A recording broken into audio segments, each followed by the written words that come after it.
There's Robinson, and he's done it! Unbelievable scenes!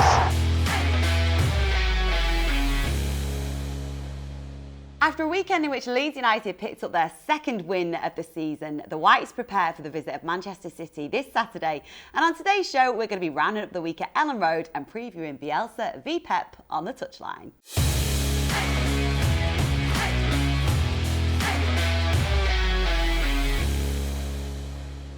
I'm joined by former Leeds United defender Ben Parker. Now, Ben, first off, a great win over Sheffield United at the weekend, wasn't it? Great win, great to get the clean sheet as well. I think that was really important after the 4-3 games we had. We know it's not going to carry on like that.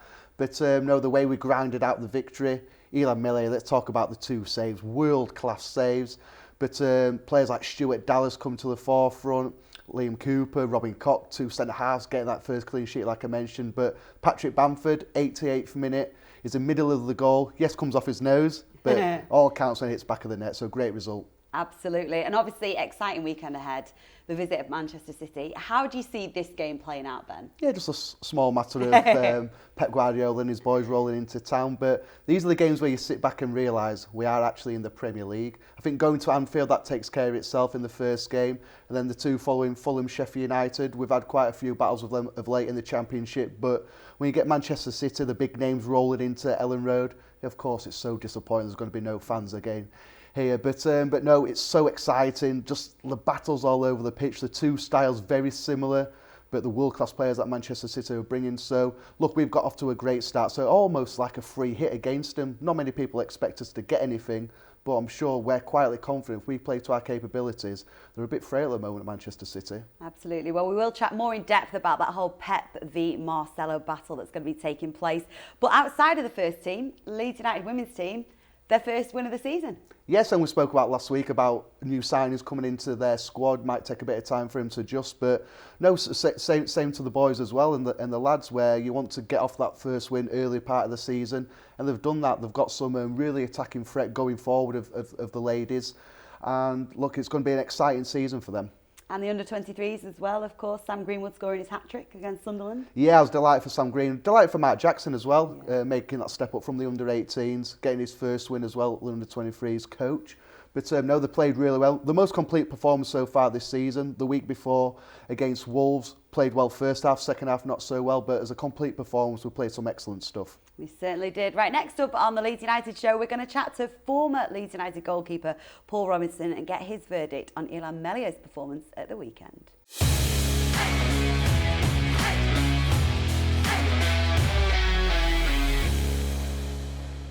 Now, Paul, thank you so much for joining us on the Leeds United show. We will get stuck straight into it. First off, those saves at the weekend, which one was your favourite? I thought they were both outstanding, to be honest. I think his positioning across the goal in relation to where he was on the line and his movement allowed him to make those saves. The first one for me, when he went back on himself, I thought it was an outstanding save, which then gave him the confidence to go on and make the second and play well. I think it's probably the best game that he's played. You can see a young man that's growing in confidence. You can see him getting better game by game. He's been given the gloves, been given the number 1 jersey. And I think that was a huge vote of confidence for him. And I think since that point on, he's got better and he will continue to get better. And his first half display at Bramall Lane at the weekend was nothing short of outstanding, the 2 saves. The first save, Paul, it's no good me trying to explain how you save a shot like that. Not you two as well, Emma, but is it about anticipation as a goalkeeper in that situation? I think he's half read it a little bit, yeah, because it's such a good save. I mean, you know, he's gone back on himself.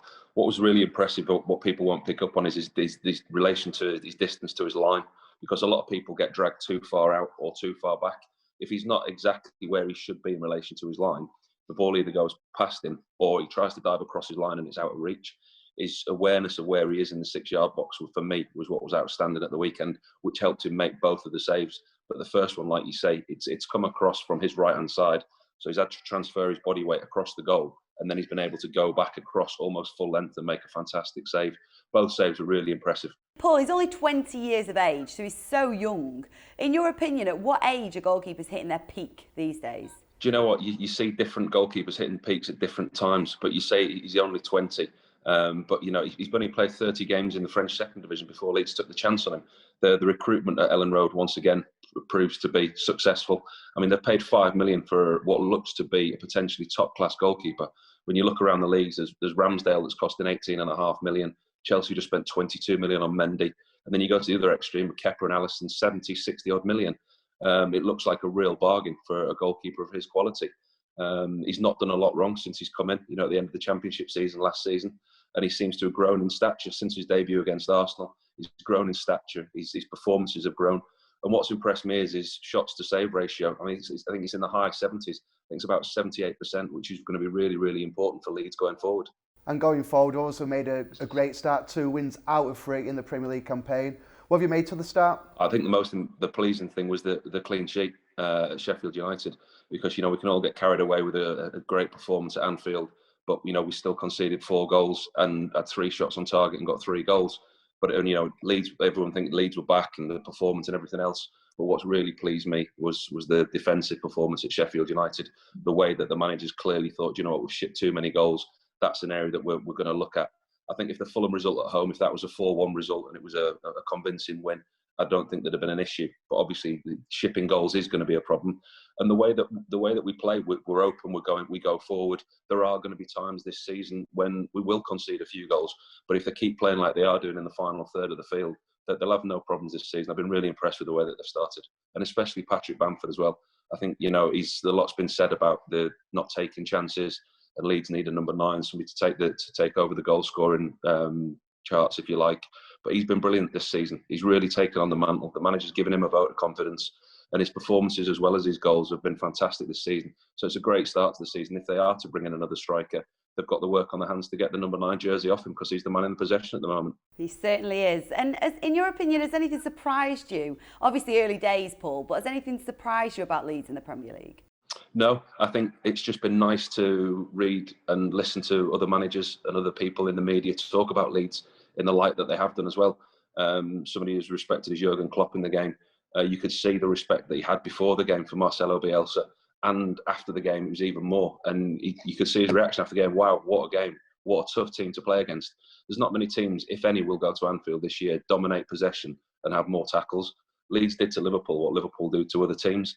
And I think the biggest surprise this season will be for other teams when they see the way that Leeds play, and they don't stop, they're relentless. And obviously next up is Man City here at Elland Road on Saturday. Obviously Man City coming off back of a poor defeat at home against Leicester.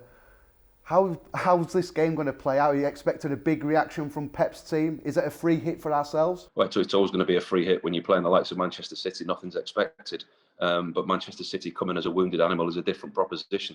Their performance and the result against Leicester obviously is far from ideal for what they want and where they want to be. But it shows that they can be beaten. It shows that they do concede goals. And the way that they defended against Leicester, Marcelo Bielsa and his front 4, front 5 will be licking their lips. It'll be a really good open game, and another one that I can see about 8 or 9 goals in, to be honest, because neither team seems to focus on defending, but in the attacking third of the field, they're very open. And I think it's a great opportunity for Leeds, especially at home, to play against the Manchester City team who aren't firing on all cylinders. And this could be a real statement of intent if they get a result. It certainly is going to be an exciting one for the neutrals, isn't it, this coming weekend? In your opinion, obviously, Paul, you've got Pep versus Marcelo Bielsa. It's exciting seeing these two going head-to-head. Where are the tactical battles going to be? I think it's going to be in the middle of midfield. It's all going to. It'll depend on who wins the midfield battle and who provides the most cover for their back 4, if you like. We've seen Pep play with 2 holding midfielders because he's not been confident of his 2 centre-halves and the way that they defend at the back. Robin Koch, for the first couple of games, he looked uncertain, he looked unsteady, but he seems to have settled now. He's got Liam Cooper next to him. They seem to have an understanding already. And I think it's going to be, with Calvin Phillips sat in front of them, if he can provide the protection for those two, and you can stop some of City's attacks, stop some of their free-flowing football. I think Leeds have got the players that are able to hurt Manchester City at the other end. Defensively, Leeds have to be stronger than them. And from our point of view then, Paul, how would we approach this game? Would we change anyway our philosophy, our style to counteract Manchester City, or is it the same old Bielsa that we've seen in the last 2 seasons? I don't think we change for anybody. I think it's, the way that he plays and the way he goes about things. We've seen him change to a back 3 and a back 4 at times this year already. But the actual ethos and the philosophy is not there. It's there, sorry. It's always the same. Work hard, press high, win the ball. relentless pressing game, and when they do get the ball, attack on the break quickly. And as we've said before about Pep Guardiola, the way that he's spoken about Marcelo Bielsa in such high regard, it'll be nice to see two of the world's best coaches going up against each other. And I think what will be an open attacking game. And finally, Paul, looking ahead beyond this weekend's game, what are your predictions for Leeds United this season? I think they'll more than survive. I think we've seen them in the first 3 games, the way that they play, the way they approach games, and the squad that they're building as well. I touched briefly on the recruitment when we were talking about the goalkeeper, but the recruitment has been outstanding again this year. Got to give the owner a lot of credit for what he's done. Realised that the squad's needed strengthening, and they've strengthened well. They've brought in a lot of quality players, and I think we might see some more additions before the end of the window. So the owner deserves a lot of credit for putting the money into the team, which is needed, because we saw Norwich last year fall out of the Premier League with a whimper by not adding to the squad. And we also saw Aston Villa only just stay up by spending 100+ million. So it has to be right, and it has to be the right investment, which the owners seems to have done. I can quite easily see Leeds finishing 10th mid-table, anywhere between 8th and 12th. But if I'm honest, I'd take 17th right now. Paul Robinson, thank you so much for joining us on the Leeds United show.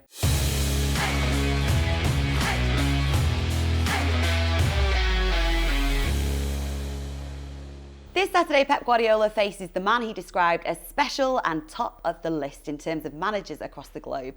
He also once claimed that Marcelo Bielsa knew more about his own Barcelona team than he did. Plenty of the build-up to this weekend will be about these two men, master versus apprentice in many respects. But why is Bielsa so applauded by one of the most successful managers in the game? Here to give us the lowdown is a man who knows a thing or two about Pep. It's Spanish football journalist Graham Hunter. It's a real pleasure to be with you, and boy oh boy, you don't know this, but I love that picture behind you. So whatever we're going to talk about, just glory to particularly the Scots in that picture. But never mind that. Absolutely. Well, let's get stuck into it, Graham, because we want to make the most of you while we've got you here. First off, can you just tell us where this relationship between Pep and Marcelo started? When did Pep start looking so fondly upon Marcelo? Well, yeah, you're right. You've separated it out, Emma, into two different questions, because one of the things I learned about Pep Guardiola, who I didn't meet properly until he was a coach, but because I'm old, I went as a journalist to Camp Nou quite often when Pep Guardiola was a player, either when Cruyff was the coach or more regularly during the season that Bobby Robson was the coach. And what you learned very quickly about Pep Guardiola was that he was atypical for a Catalan. I've lived in Catalonia now, in Barcelona, for 17, 18 years. And without a word of being critical, and given that you're in Yorkshire, maybe you'll understand the comparison. There's a degree of, if it's not inward looking, there's a degree of respect and adoration for the local environs. They kind of feel that the world begins and ends here. But Guardiola wasn't like that at all. And he was obsessed by a couple of things, I can tell you. When he was growing up, he was really obsessed by English football. He used to watch particularly the FA Cup games, because English football being shown on Spanish TV when Pep was young was quite a rarity. What really struck him was the massive noisy crowds, the muddy pitches. When he came over to England, he was obsessed by going to grounds like Carlisle or Millwall, but especially Craven Cottage, for example. The names that he'd heard or watched as a kid in cup ties and wanted to go as a manager. But the other thing that fascinated him as a kid was why teams played differently, why styles of football could be so identifiably not unique, but differentiable from one another. And when Cruyff began to teach him about how to play, it was like a sponge soaking up water. And Cruyff's ideas are not identical to Bielsa's. But remember that Bielsa started coaching very, very young. And there's an even bigger fascination in Spain for South American football, or there was in those days, than for English football. So they were seeing a lot of Argentinian football. And of course, Bielsa started coaching very young. And Pep, throughout his life, long before he became Barcelona manager, long. So, for example, and Emma, I don't mean to go around the bushes in answering your question, but he went to Italy, not just to earn better money or whatever. He went to Italy and signed up for Roma as a footballer, Pep Guardiola, because he wanted to learn from Capello. He thought he knew the offensive side of the game, but Capello would teach him about, elite defending. So Pep's fascination with Bielsa probably dates back to, his very beginnings as a revolutionary coach in Argentinian football at the time when he had young Pochettino playing for him at centre half. Because in this country, Bielsa was really quickly renowned for a brand of football that in Argentina was identifiably different. That it was about possession of the ball, it was less physical, less about kicking people. When they had the ball, they were probably moving it not long at all, but quicker with a purpose. The kind of thing that you see now at Ellen Road and you take for granted. If you imagine him doing that right at the beginning of his coaching career, it was at a different pace and with a different ideology than anything in Argentinian football at the time. So Pep's been studying him from long before he became a coach himself. And when he was winding down his playing days in Mexico, Guardiola at Sinaloa, he, I think, made contact with Bielsa, who was, further down that South American peninsula. And it's famous now that when Guardiola passed his final year of coaching training, which he took with other greats of the game at the Spanish Football Federation in Madrid, Las Rosas, he decided that the thing that the course hadn't taught him was the real fundamental practicality of how to put in place a brand of football that he'd seen Bielsa's teams playing over the years for a very, very long time. And this year was, just let me count back, I'm sorry. So he takes over in 2007 at Barca B. So we're talking about during 2006. He gets in touch with Bielsa. He takes a cinema director friend of his, and off they go. And they call on Marcelo Bielsa at home. Bielsa says to him, I'm thrilled. I loved you as a player. I'm thrilled that you're here. They call it an asado, which is effectively, in South Africa they call it brie. We call it a barbecue. I'm not sure who's got the best name there. But in Argentina, the asado is not, it's a ritual. It's very, very good cuts of meat. It's flame grilled vegetables. It's out in Bielsa's back garden. And there's wine involved, and they begin to eat, they begin to chat and get to know each other. And, famously, I think they spend about 7 straight hours just literally talking football. And one bad thing comes out of it too. One really bad thing comes out of it too. You've seen that Bielsa never gives a press conference. He does a brilliant job of communicating. His translator is sensational. But Bielsa in that meeting said to Pep, never, when you take over at Barcelona, never ever give interviews. Because you're giving too much of your time. It should be devoted to the club and the players. And if you give one interview to one paper or TV station or radio, then the others will all be clamoring away. And I lived through Pep's era as Barca B and then Barca coach, and I think he made a mistake. He gave, I think, 3 or 4 individual interviews Guardiola. I got 2 of them because he qualified for the Champions League final, and he spoke to UEFA, about the game coming up. And I think it's something that Pep's changed in England and is now giving more one-on-one interviews. Not many, but I think, as with much of Bielsa's advice, I'll finish on this.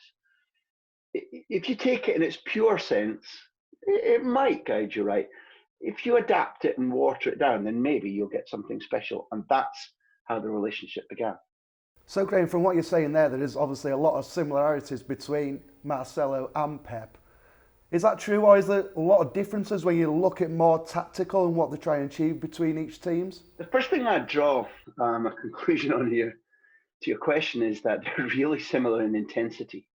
People, I think, and again, you're in an area where maybe you can't speak about this openly, but, as much as each of these men has got abundance of charm, they're extremely likable. You can't help but feel the electricity of their passion for their career. Each of them, I still think people find hard to get close to, hard to understand. I think people find both Pep and Marcelo very, very hard to pigeonhole. And I think that both men swim against the tide quite a lot in terms of what we're accustomed to. Personally, I think that's good. I like people and ideas that challenge you and make you think. I think that unites them. Ben, in terms of the football, I don't think their football is identical, but I think that it is part of one church that's singing a different hymn book than just about everybody else. It's really fashionable now, and I don't think it was previously, to talk about pressing and passing and position. I think it's really fashionable to talk about the game being made beautiful again. And I think we see versions of what they tried to practice all over European football. Now, I think that one of the best things, given that I'm neither Barcelona nor Leeds nor a Man City or Bayern Munich supporter, is that the ripples in the pond. I genuinely believe that both of these men have thrown in sufficient ideas and philosophies and attitudes and criticisms that the ripple effect to thoughtful coaches, directors of football, players, young boys and girls, who now are imagining differently the basic pillars of a football ground, where the dimensions are all the same within a couple of feet here and there. The ball is round, there are 11v11, gender apart, age apart, makes no difference. I think people have started to be galvanized into new ideas by both these men. That links them. The actual football that you'll see when City and Leeds play together, I think there are nuances. In Spanish, both men would call it matices, little details, whereby each of them have had to adapt to English football. Neither of them believe for a second, you'll know this, that coming to the UK and everybody saying to them, oh, your pretty pattern philosophy won't work. Both of them laughed at that. But both of them are smart enough, and this unites them in answer to your question, to understand that there are details they've had to adapt to, whether it be the fans' attitudes or the weather, or whether you can get enough types of players who play the ball out from back exactly as you want, whether you've got to get rid of your keeper because he can't play with his feet, as happened with Joe Hart. That's united them. They've both adapted. And I think personally, it hasn't been either their previous experience or their talent or their very individual playing philosophies that have made them successful on their own. I genuinely believe, particularly given the very different natures of City, who owns them, what they were aspiring to do, Leeds, where you were, who owns Leeds, what the demands of the fans are. I think that both groups of fans are really identifiably different in what they want out of life. I think the ability of Pep and Marcelo to adapt a little bit within their own ability to move, I think that's been absolutely key in the success that both clubs are enjoying, particularly yours at the moment. It's, you must be in heaven. Absolutely. And Leeds fans, you know, obviously have taken to Marcelo Bielsa. He's absolutely loved here. But like you say, both men, Graham, swim against the tide. He's a hard man to read and you find yourself sort of second guessing him. But do you think he's kind of found a second home here in Leeds? Yeah, I understand your question. I like it. It's certainly, since he was coach of Chile and the national team, I mean, I think it's probably, yes, the place where he does feel most comfortable. That's a really good question. You've made me think. I don't have an off-pat answer because I genuinely, I'm not ashamed to admit that I thought that the Premier League would push buttons in him which the Championship didn't, whereby it might cause burnout, in that he's not simply wildly idiosyncratic. He's quite stubborn and he can be very volatile. I think it's horrible for sport. It's horrible for society that we're suffering this pandemic, and there's no benefits from it. But if you look and say, well, how are we adapting to the situation that we're left with? I think the pressure on managers and players has gone down a little bit, in that fans not being in the stadium is horrible, but it changes the volcanic nature of your work if you're a coach. Opposition fans not being in the stadiums, that changes it when you travel. Not quite so much contact and pressure from the media. I think we've all become a little gentler, a little more tolerant, I think, for the moment. I think that's helping Marcelo. It's clear that what you're asking about is, the hunger of the club, the willingness of the owners and the directors to accommodate him, to help him. The degree to which he's got through to, since he joined, he's got through to about 85-90% of his players, I think, which is a rarity. And I think that, again, without being rude, there may be some similarities in the characteristics of Marcelo Bielsa in Yorkshire, with a certain stubbornness and obstinacy, a feeling that our way is the best way. There may be a link there, but I know your question was bigger, and I'll finish by saying, Emma, that I do see him enjoying it. I do see him happy.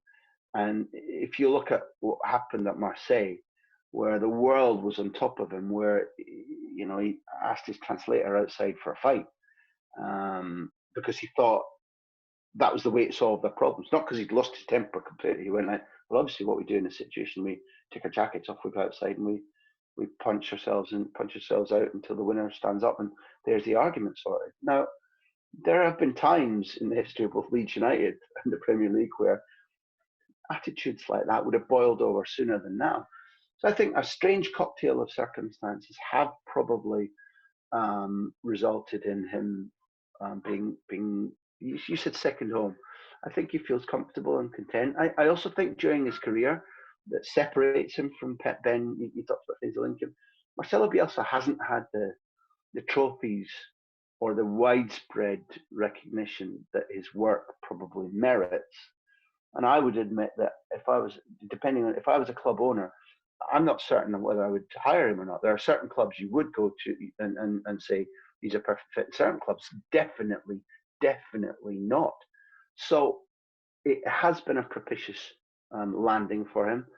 And I would only say long may it last, because this version of the happy, I'm at home version of Marcelo Bielsa produces better football, and there are fewer headlines about his ideas and behaviour than there are, even if he's walking home or meeting people in the supermarkets or whatever he does that's a little bit idiosyncratic in Yorkshire. We're seeing the best of him right now. So I'd say you were shrewd with your question, yeah. Over the last 2-3 weeks, Graham, we've obviously signed a couple of Spain international players, really highly regarded, back in Spain where you are now. What do you make of them signings, and has Spain kind of noticed more of Leeds United on back of those signings? Rodrigo I know and I like really well. As a person, he's fantastic. The last time I interviewed him was actually only in Russia in the World Cup, and we talked about the time he spent at Bolton. Sorry to bring Lancashire into things, but he'd really enjoyed even brief appearances in the Premier League. He'd enjoyed the atmosphere at their training ground. He'd enjoyed the demands, and he felt it had made him.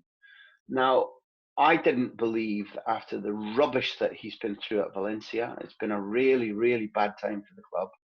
I didn't believe that after a slightly down, slightly injury hit season last season, he would reach takeoff at Leeds very quickly. And he's not a wimp, he's not soft, but he's not your average footballer, Rodrigo.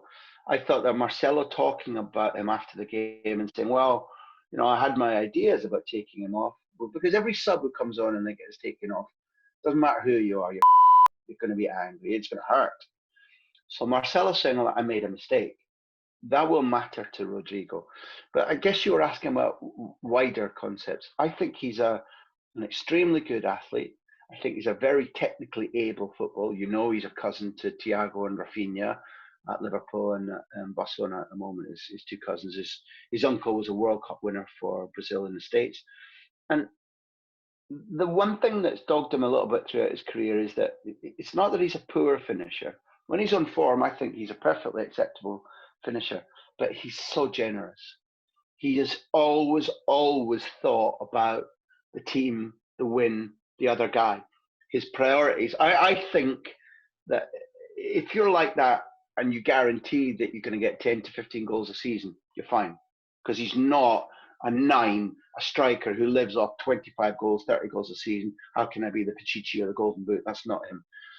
But I think that I believe what we'll see over the course of this season is Bielsa probably reorientating him a little bit and teaching him that to be selfish occasionally in a certain moment in a game, in a certain area of the pitch, you think about the goal and the goal only.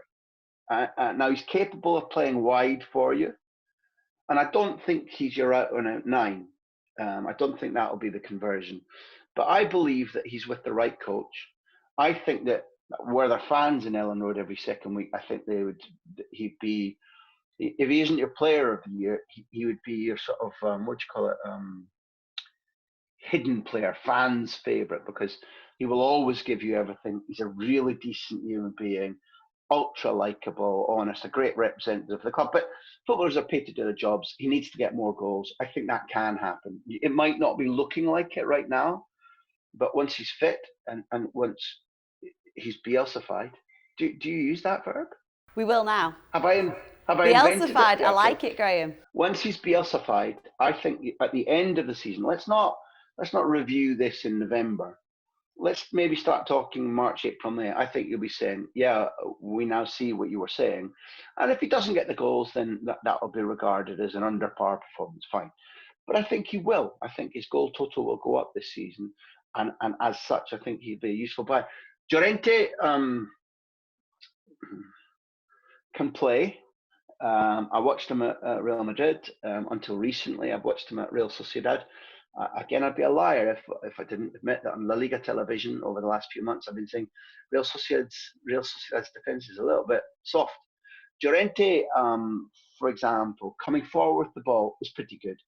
At set plays, attacking is pretty good. He'll probably get a handful of goals too. Again, I'd like to see the effect that Bielsa has on him. I'm not being critical. I'm not speaking euphemistically. If I thought he was not good enough for you, I would say so. What I think is that for quite some time, there's been latent talent. There's been an ability on the ball. And in my opinion, nobody's taught him the hard-nosed, blue-collar work of thou shalt not score. I think that's an evolution that's still to come in him. He's a decent athlete, decent footballer, and he's relatively comfortable in the ball too. Both of them are going to have to adapt a little bit to the different pace of football. But I've got my fingers crossed for Diego Llorente in a way that I don't think I need to have as far as Rodrigo is concerned. Thank you so much for being so generous with your time, and genuinely thank you for your insight and opinion. I've enjoyed it a lot, and I really hope you continue enjoying your return to Premier League. Have fun with Marcelo. Thank you very much. Thank you, Graham. Graham Hunter. Thank you for joining us on the Leeds United show. Take care.